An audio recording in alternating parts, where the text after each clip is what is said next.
Okay, Spandan, good afternoon. Good afternoon, everyone. Okay, today we are going to discuss the topic about BCom Semester 1 Financial Accounting, that is file accounts. File accounts is one of the most important part, as we have done also this particular chapter in our class 11 mostly, and some people and even some students have done in class 10 for the ICSC, as you know, and ISC in class 11 and CBSC in class 11. This is the last part of the accounts, which we all know that from here we get the balance sheet. From here we get the balance sheet, and from the balance sheet onwards we derive different sort of accounting statements. Okay.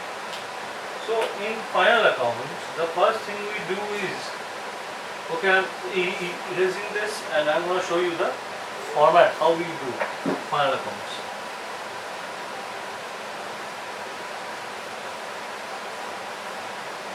Okay. So in final accounts, we do three accounts, right? One is trading account, the basic. Another one is PL account,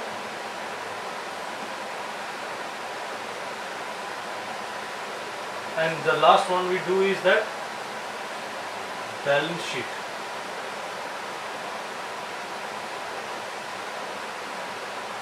In case of trading account, what we do? We always write our direct expenses, whatever direct expenses we have incurred for producing a particular commodity, and which is very necessary or important in order to carry on the production. We will put it on the debit side, because debit side comprises of the expenses. Okay, so all the direct expenses. In this way, you are going to never forget the trading PL and balance sheet. All the direct expenses,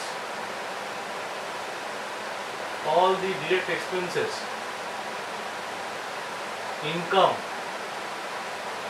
arising from it.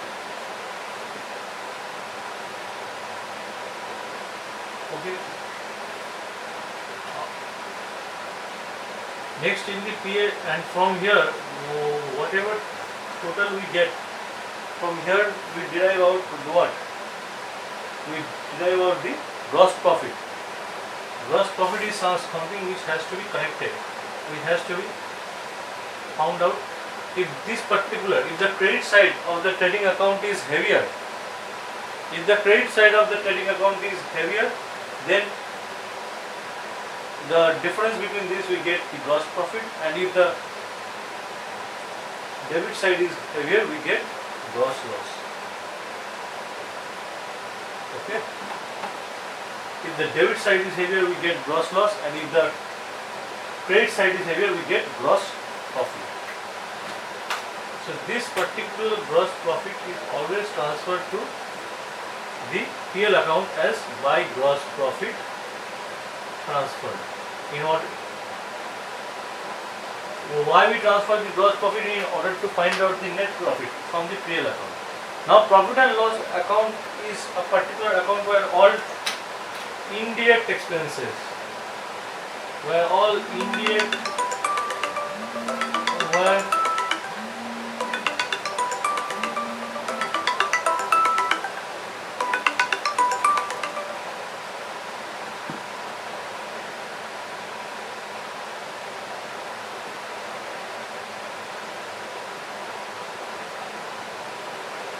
basically all indirect expenses are undertaken. Indirect expenses are taken care of over here. So whatever indirect expense which is not related to my production, but it begins other side of the, not related to production, or it undertakes after the production in order to reach a particular service or good to the particular consumer. Whatever services like advertisement, traveling, office expenses, salary of the employees. Okay, so this all comes over here, where all indirect expenses are coming over here. হ্যাঁ বলো, এই তো এই তো clearly দেখাচ্ছে এবার। এবার দেখো তুমি এখানে ক্লিয়ারলি দেখতে, আমি তোমায় ক্লিয়ারলি দেখতে পাচ্ছি এবার। where all direct expenses are being found over here. So PL অ্যাকাউন্টে কি হয় আমরা দেখেছি সবসময় indirect expenses যা যা আসে, whatever my indirect costs are there in my company, it will come in my PL account. Okay, in the PL account debit side and in PL account credit side, after gross profit, whatever my indirect income, that is my interest received, my commission received, or any sort of discount received, will come over here. So I hope there is a clear idea. After this I will show you the format, how it is been done, so that you can have a more clear idea about how to proceed, and you can copy the format down, and also you will get this video on the YouTube, so that for further references while doing the sum you can have a much more better idea. Clear? So if the credit side of the PL account is heavier, if the credit side of the PL account is heavier, we take out, we will get net profit over here. To net profit, we will get net profit over here, and it will be adjusted.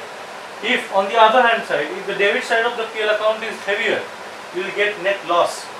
Net loss will be adjusted in the credit side of the PL account. I hope this particular part is clear, as everybody has done this particular part in their class 11, as well as it applies for both CBSE, WB and ISC students. So henceforth we proceed to the important part, which is the balance sheet. Now this particular net profit will get adjusted over here. I will show you how it has been done. Okay, balance sheet comprises of two parts, that is liabilities. We will follow the T format and not the schedule 3 format in this case.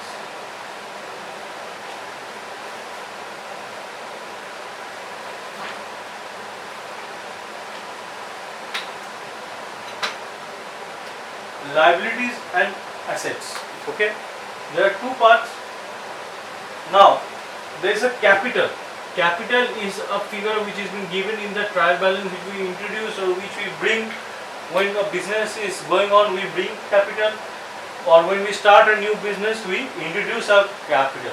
So capital is a liability to the business, because capital is being introduced in the particular business itself, and it gets adjusted with the net profit as well as drawings. Now drawings can be of different different categories of drawings. You will see if there is something called household expense.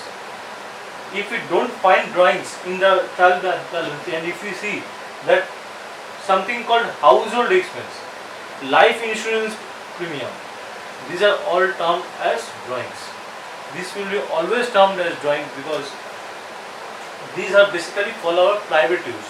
So whatever expenses incurred for our private use, when we will do the sum, we will see different complex category sums, where we can have a much more better idea in the further case. So basically capital is been adjusted with what? We add net profit, right? We add net profit, right? Right? Condon. We add net profit, right? And we deduct what? We deduct what? Drawings, right? So net loss hole, we will minus it. If there is a net loss, if the net loss will come in this side of the credit side of the PL account, we will deduct it from the capital account. So if there is a net profit, we will add it up with the capital account. I hope it is clear to you. Hence, on the other hand side, whatever liabilities of the firm is there, like sundry creditors, bank overdraft, bills payable, these are all liabilities of the firm, right, which the firm has to incur at a point of time, or they are liable to pay for it. So these are all the liabilities of the firm will come on the liability side of the balance sheet. Let's clear a conception that this particular thing which I am explaining is all for class 11 as for all BCom semester 1. People, those who are not having such good idea about the trading PL and balance sheet, that is the final accounts, they can have a clear picture from this particular video, and it will be very clear to you. So capital plus net profit minus drawings is the figure, and whatever we get and whatever liabilities are there in the form, that will be shown over in the liability side of the balance sheet. Okay, is that clear? And next we do in the asset side. Asset is what is a, that is cash, bank, all my real account part, particular parts will come. All my real account and whatever expenses which I have incurred beforehand, like some prepaid expense or some accrued expenses. I will explain this term why we will be doing the final accounts part. All the expenses will come on this particular side, that is the credit side of the PL account. So henceforth, sorry, there is a mistake. This will come on the asset side. So because it is my asset, so whatever my assets are, cash, bank, prepaid expense, sundry debtors, sundry then bills receivable, then plant and machinery, land and building, goodwill. Goodwill is an intangible asset which will also come in the asset side of the balance sheet. Yes, Pandan, tell me your question.